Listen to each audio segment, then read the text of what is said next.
We will win this referendum. It is as simple as that. It will give ordinary Aboriginal people the chance to speak. Let's hear it.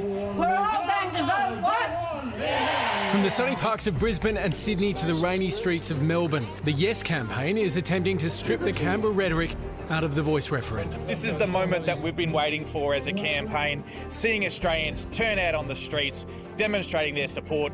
This is a campaign for all Australians. It is now where it belongs. Marking a shift in strategy, the Yes lobby is sidelining its Indigenous A-listers. Icons like Kathy Freeman, Adam Goods, Yvonne Goolagong-Cawley and Ash Barty were tipped to be the face of the Yes campaign flyers.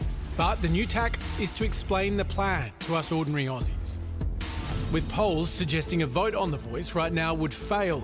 Nationally, only 43% are for it, with New South Wales and Victoria the only safe states for the Yes campaign. This is going to be won or lost on the basis of Australians understanding the question and what's being asked and standing with Indigenous Australians. It's a simple step. Something needs to change. We've got to start somewhere.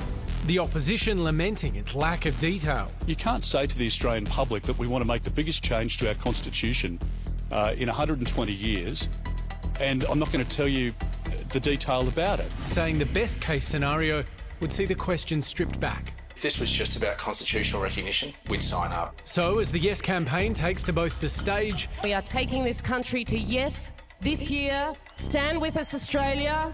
Yes 23.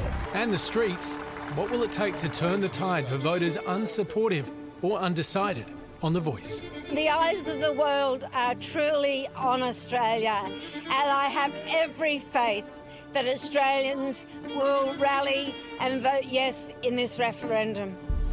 So much discussion has been about understanding the question, understanding everything. Do we think that it is that incomprehensible?